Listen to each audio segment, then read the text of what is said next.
All right, well, good morning. Today I'm talking about Brave Writer. I'm going to give you a preview in it, a flip through it, and give you my thoughts on it. Now, first, let's look up product of the day. I got two. This is the Creative Writer's Handbook by Usborne. Inside, these are the table of contents, the ideas, writing stories, advice for nonfiction, poetry and song, and then rules and word lists. So it's kind of, I just figured it was fitting for today, so this is how to get started. These are ideas for your stories. So, and the second product of the day, while I'm flipping through, I'll put it on the screen. It is an animal poetry book, 365 poems for the year, all about animals. Super, super, super cool. When I saw it, I was so excited, and I found it. I found the price for it on Amazon pretty cheap. I couldn't find the book at the library, so anyway. It's coming soon, and I will be excited to show it to you. All right, so it goes on and on and on. Now let's get to Brave Writer. So I can see why when you purchase Brave Writer, right on the screen it says, like, no refunds given, because it's not what you think it is, and I don't think they explain it very well. And the price point of what they have, I'm gonna show you.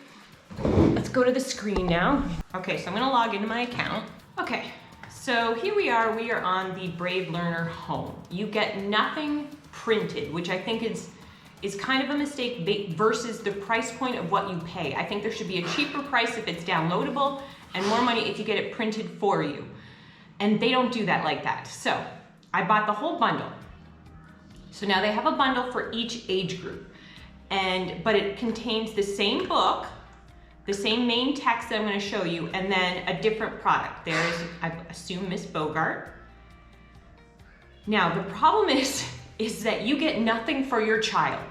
So right away, there's a disconnect between what people are used to when they purchase a curriculum and what they're not used to. And what they're not used to is getting several hundreds of pages of text that you have to go through and that you have to do versus nothing for your child, right? Like, it's all you driven, everything's you, and it's very overwhelming when you first go into growing Brave Writers. Okay, so this is the main text. I think it would make a great book off Amazon. I know that sounds insulting. It doesn't mean you don't learn information. It's 200 solid pages, 236 pages of an intense amount of text that was completely, oh my gosh, to think I had to get through it. And because I didn't like the program initially I didn't like it.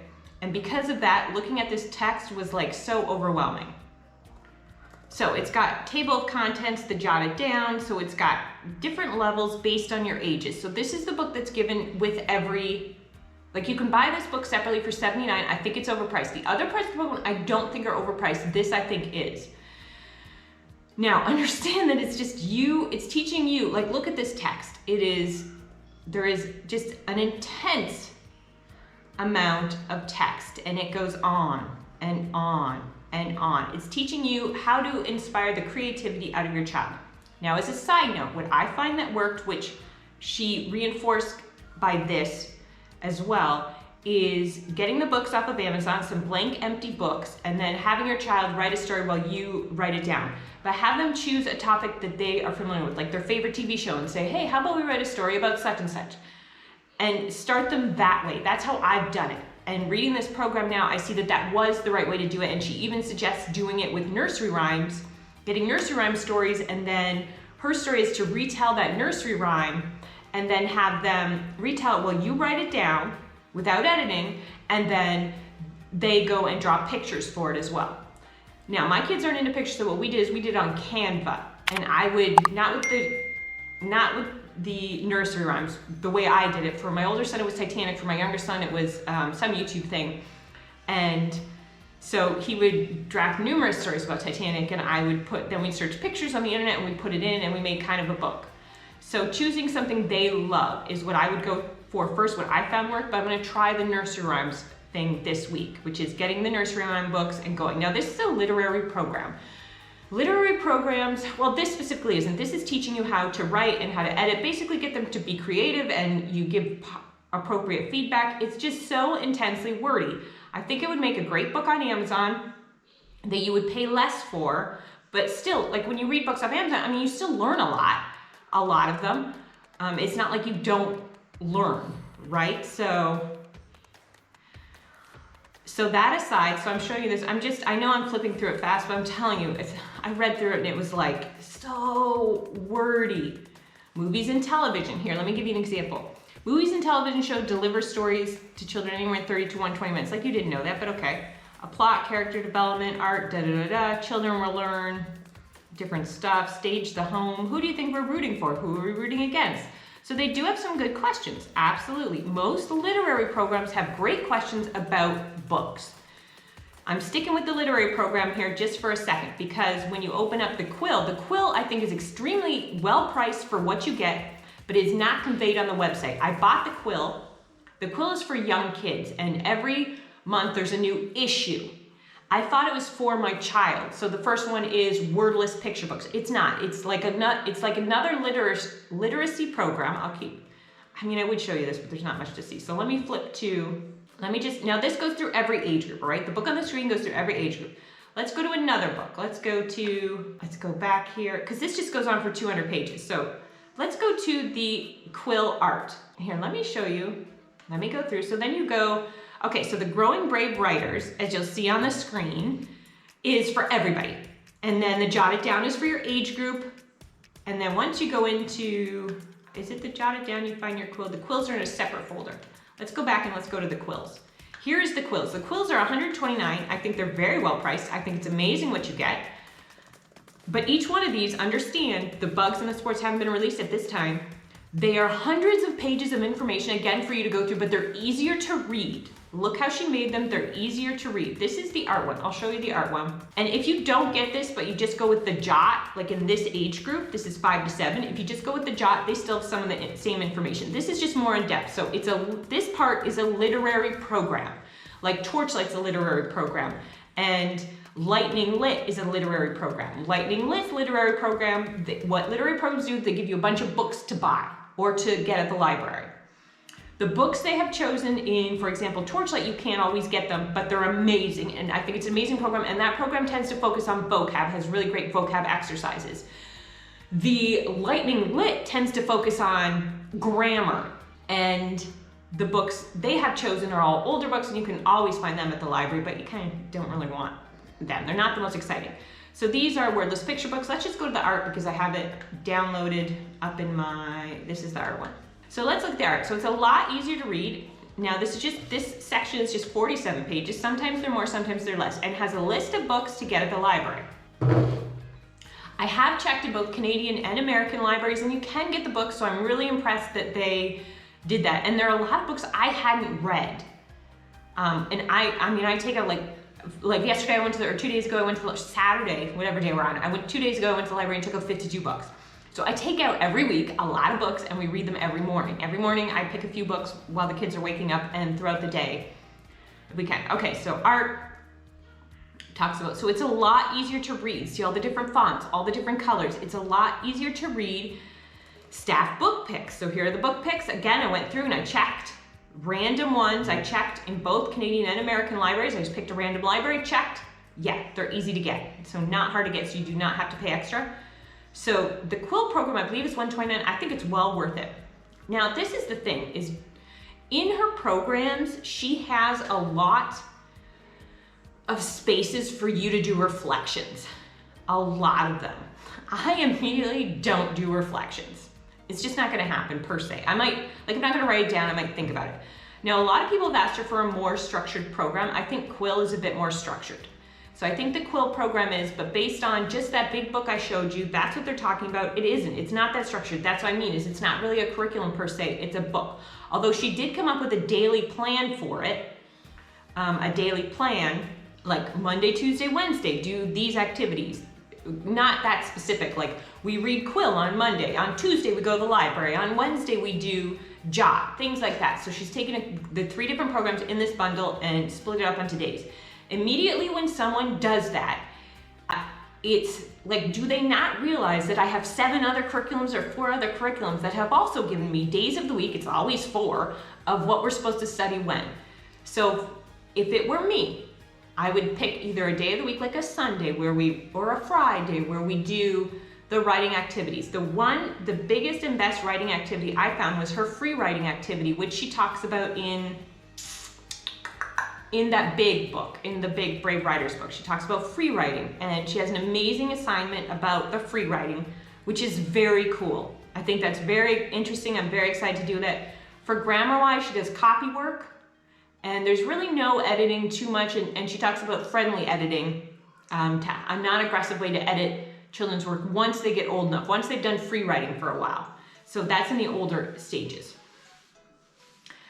Okay, so let's just pick an activity. Literary devices come to life in art. So artists set a mood with colors and backgrounds, blah, blah, blah. The flower.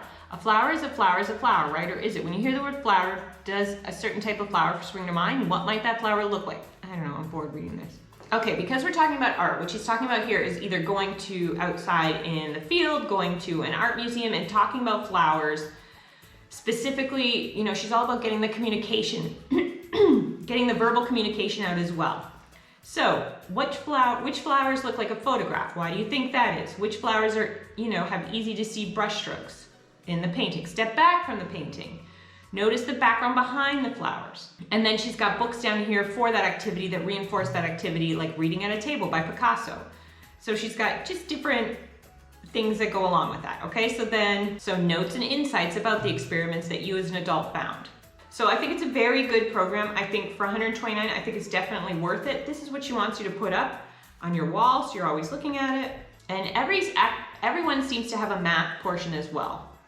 Art is filled with chances to reinforce, but it's all for you to learn, for you to read, and then for you to implement, which is fine. I just think when you call it a program, you might want to have some stuff for the students, some stuff that looks cute, some stuff that looks interesting. I get it, it's not what you wanted. And again, have a lower price if it's not printable. So this is the Jot It Down, a year-long language arts plan and 12 writing projects, ages 5 to 7. This is really well priced. This is $47.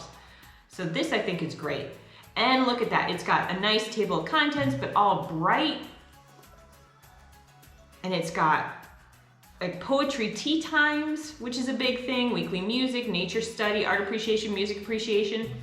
So it has a lot of stuff here. Now, I wouldn't call it a language arts program in my opinion, because it's not teaching you to read. As long as you understand, it's not teaching you to read, it's not teaching you grammar, it's not teaching you any of this stuff directly, right? Just indirectly if you happen to stumble upon it. So these are the Fairly Tailored projects I was talking about. We're gonna do Goldilocks and the Three Bears first, because I've got a bunch of books from the library this week.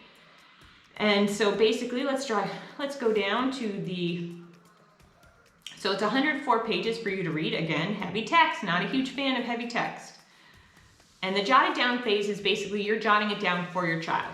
Okay, so it's got different stages as to what the Jot It Down, then there's partnership writing, ages 9 to 10, the building confidence. So I think this is really well priced. I think it's great. I think it's a nice plan. It's got a lot of tips for you. With the poetry tea times, which I'm sure you've heard of, which is basically putting out food and tea. And she's written a lot about it, but essentially food, tea, books. Weekly movies, what do you think will happen next? Do you believe him or her? So I think it's really good. So if I think you get this, even if you just get this and not the quill, I think it's great. But if you want more in depth, you could also, of course, get the quill. So I like them both. The only thing I do not like, and I think is overpriced, is that first book. And I don't think they explain what quill is. You do not get anything for your child, as I mentioned, you just get that. So for example, this is the sample routine she came up with because people were asking her to come up with something more specific. So Monday, Tuesday, Wednesday, handwriting page, quill, library, handwriting page, nature, art, music. So as you see, every day, read out loud, learning to read.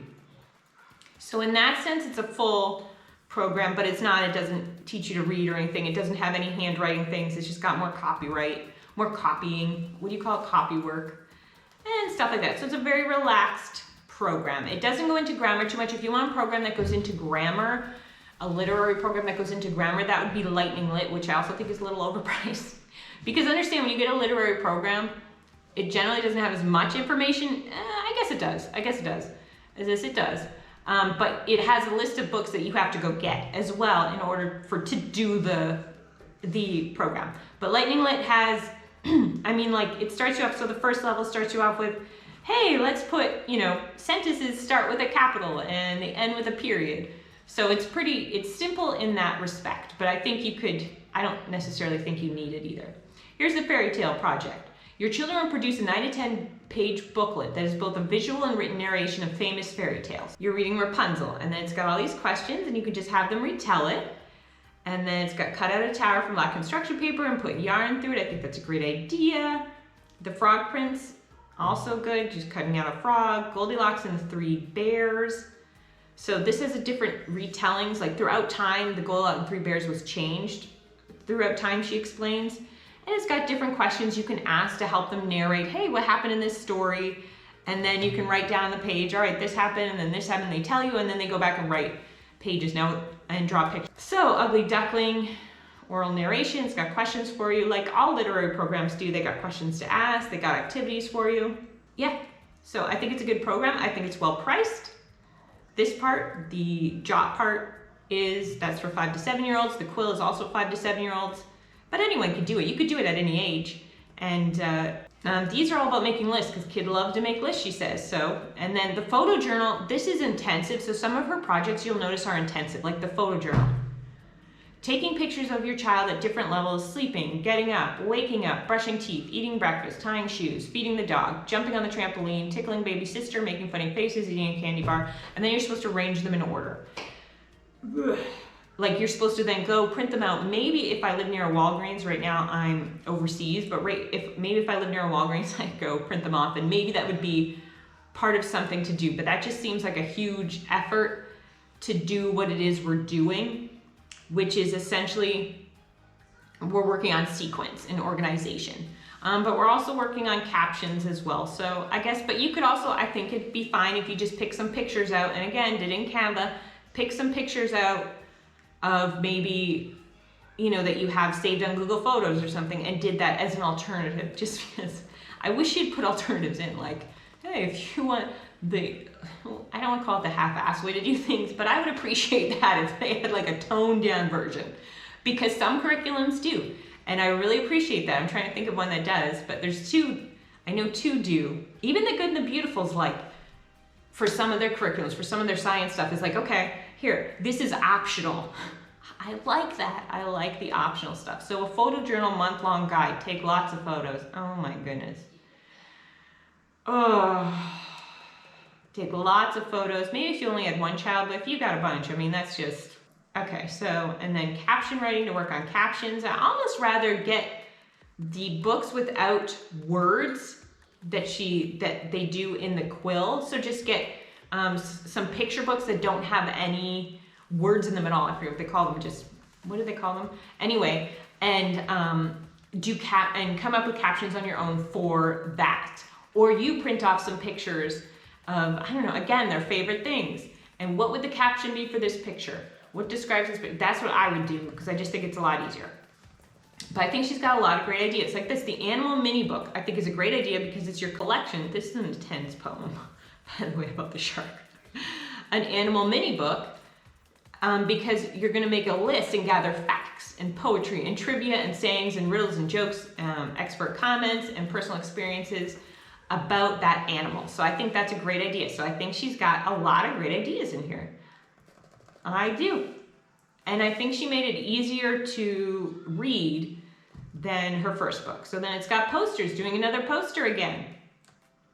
Well, not again, but doing a poster. So she's got, and here's another assignment, it's lists. So possible topics, word lists. So I think it's great. Can you say, please like and subscribe? Please like to like. And hit the bell for notifications. Hit the bell for notifications.